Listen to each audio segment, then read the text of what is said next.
On entend? On n'entend pas.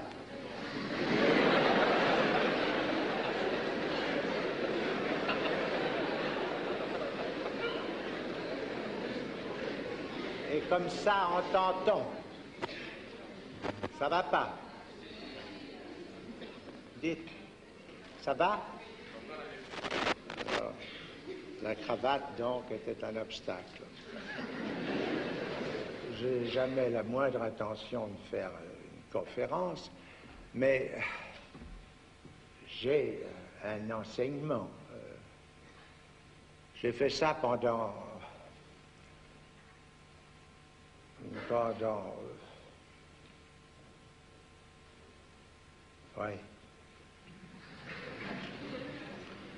très longtemps, enfin, j'ai fait ça pendant 17 ans.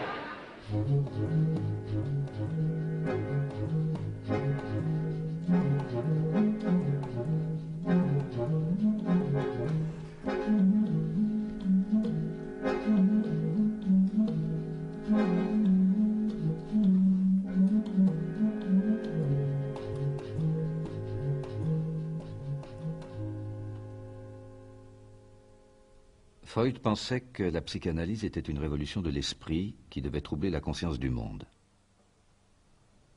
Il regardait l'inconscient comme un réservoir de forces pulsionnelles refoulé dans les profondeurs biologiques de l'âme.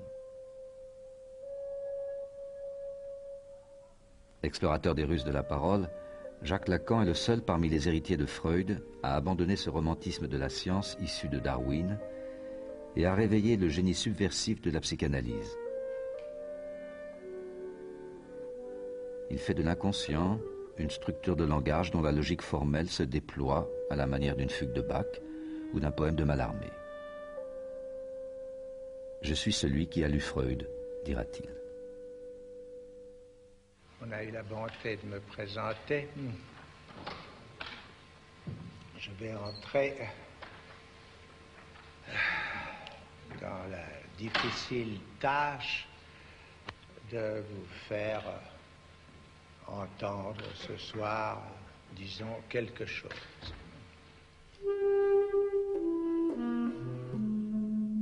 Si l'on veut faire le point sur le passage de Freud à Lacan et l'émergence de la psychanalyse chez Lacan, il faut bien voir que ça suppose une reconstruction totale des concepts.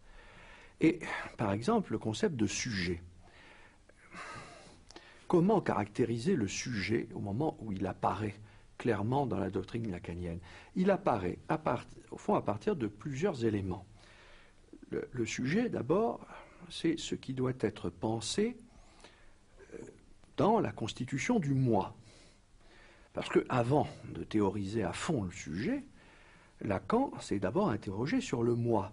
Mais le moi, chez Freud, est un concept sans grand mystère. C'est le système perception-conscience.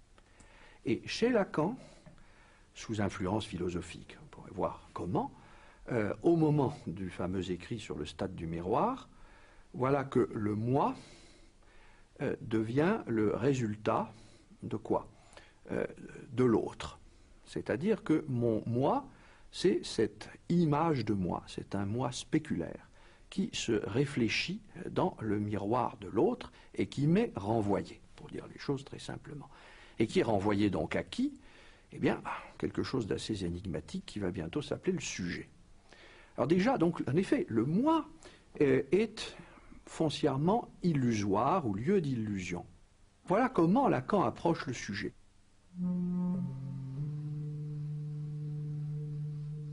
Le stade du miroir est le moment durant lequel l'enfant, entre 6 et 18 mois, anticipe la maîtrise de son unité corporelle par la captation de son image dans un miroir.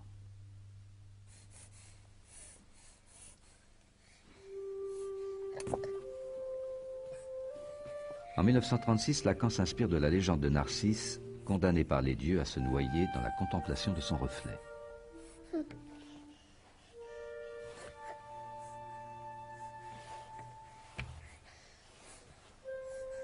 Quand le sujet reconnaît autrui, il parvient à la socialisation et se détache d'un monde intérieur centré sur le moi.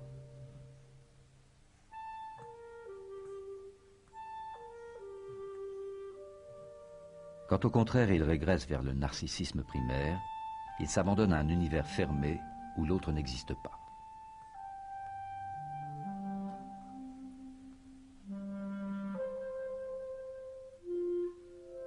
Il faut voir l'apport de Lacan comme un tableau moderne. Lacan n'est plus dans l'univers classique des représentations, mais dans l'univers de la peinture moderne. C'est la peinture de Picasso par rapport à la peinture classique. Le nez est placé ailleurs, les yeux ont bougé, les représentations sont fracturées. Toute la modernité est passée. Alors que Freud, c'est un lieu de représentation beaucoup plus classique du sujet. D'autre part, c'est pour ça qu'on peut ramener aussi Lacan au baroque. Tout est déformé. C'est comme si c'était Freud, mais démesuré.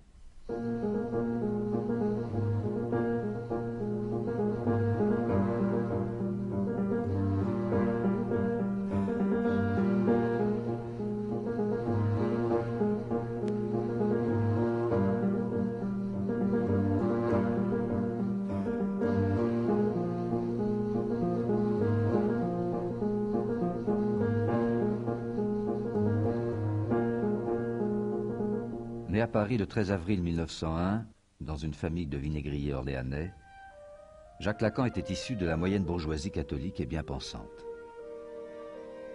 Il eut avec son jeune frère Marc-François, qui deviendra moine dans l'ordre des bénédictins, une relation privilégiée.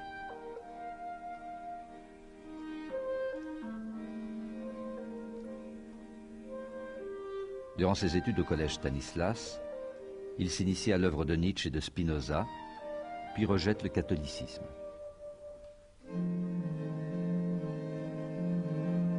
Il retire de ses années passées en uniforme la conviction intime que les blessures psychiques les plus violentes surgissent toujours à l'intérieur des collectivités apparemment soumises à la plus grande normalité.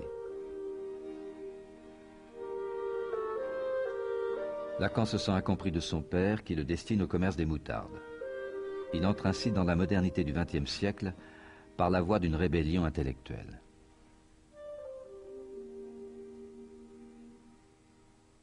Désireux d'explorer l'essence de la folie dont il avait perçu les ombres dans sa propre famille, il s'oriente vers la psychiatrie. À l'hôpital Sainte-Anne, il se confronte à la souffrance de l'asile et se passionne pour la paranoïa, une forme de folie tellement cohérente que Freud la comparait à un système philosophique. Lacan fait de la paranoïa un mode de raisonnement logique, inscrit au cœur de la personnalité humaine. Évidemment, on pourrait s'interroger sur le thème même de la paranoïa. Ça a beaucoup compté pour Lacan, on le sait, puisque c'est le sujet de sa thèse de doctorat. Ça compte dans le surréalisme par Salvador Dali. Or, la paranoïa, c'est la quête de la vérité. Et la supposition du paranoïaque, c'est que, quel que soit le désordre des apparences, il doit y avoir quelque part un réel caché, dont lui est absolument certain, et qui donne son sens à tout ce qui a lieu. Et ce réel, généralement, c'est un complot ou un crime préparé contre lui. Et bien, ça, c'est la structure même de notre quête de la connaissance. Et donc, quand nous voulons connaître les choses obscures, les choses cachées, comme disaient les sceptiques, nous sommes nécessairement paranoïaques. Donc la paranoïa, la psychose, éclairerait la structure même du désir de connaître, dont tout le monde sait depuis Aristote que c'est le désir de la science. Alors ça, je crois que ça fascine Lacan, parce que ça veut dire que le fond de l'esprit est délire, et si le fond de l'esprit est délire, là je reprends une formule de Deleuze, mais qui est tout à fait adéquate, la vérité est au bout de cette quête délirante.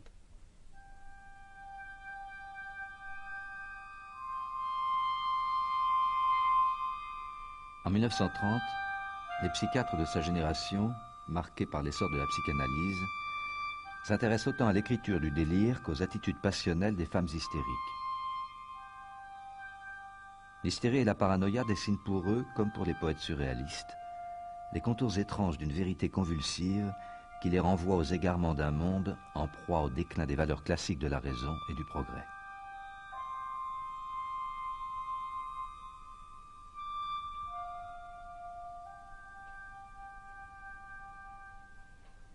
En 1932, Lacan publie sa thèse de médecine consacrée à l'étude d'un cas de paranoïa féminine. Il y raconte la destinée d'une femme persécutée, issue d'un milieu modeste. C'est l'histoire d'une employée des postes qui rêve d'une autre vie et elle va commettre une tentative de meurtre sur une actrice célèbre de l'époque, Huguette Duflos, puis elle rate son coup. Après la tentative de meurtre sur Huguette Duflos, sur cette comédienne de théâtre, Marguerite Pantene, Marguerite Anzieux, le cas aimé, est internée à l'hôpital Sainte-Anne. Et là, confiée donc aux soins de Lacan, qui n'est pas encore psychanalyste, qui est psychiatre. Et il va en faire une description fascinante qui va intéresser donc tout le milieu psychiatrique et littéraire de l'époque. Et cette femme, donc, au fond, ce que Lacan montre dans cette histoire de paranoïa, d'autopunition, c'est que, en frappant la comédienne, elle a frappé son idéal du moi, ce à quoi elle s'identifiait le plus.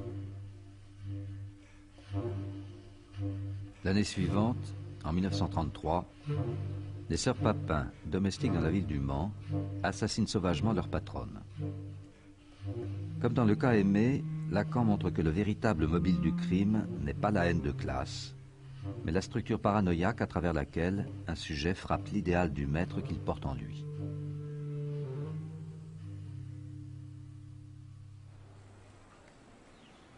À l'hôpital Sainte-Anne, chacun s'interroge sur les extases de ces femmes aliénées. Selon Lacan, cette folie féminine ressemble à un théâtre de la cruauté surgi d'un temps immémorial.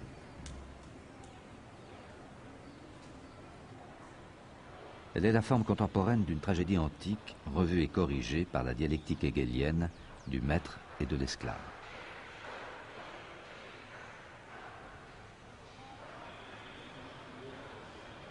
À partir de 1934, Lacan suit le séminaire d'Alexandre Kojève sur la phénoménologie de l'esprit de Hegel, paru en 1807 et non encore traduit en français. D'origine russe, Kojève délivre à ses auditeurs un commentaire talentueux du texte de Hegel. Il s'appuie sur des exemples concrets tirés de l'histoire politique du temps présent. Georges Bataille et Raymond Queneau sont les adeptes de cet enseignement oral dont Lacan imitera le style.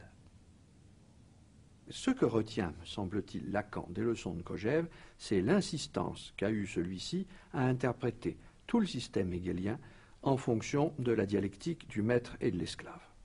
Et la dialectique du maître et de l'esclave, qui s'origine elle-même dans la lutte à mort des consciences, permettait à Lacan de penser le sujet. C'est-à-dire que le sujet est divisé. En effet, pour reprendre le schème très général, le génie hegelien consistait à découvrir que quand j'essaye de prendre certitude de moi-même, c'est-à-dire de mon existence, je suis obligé de demander la reconnaissance de cette existence à l'autre.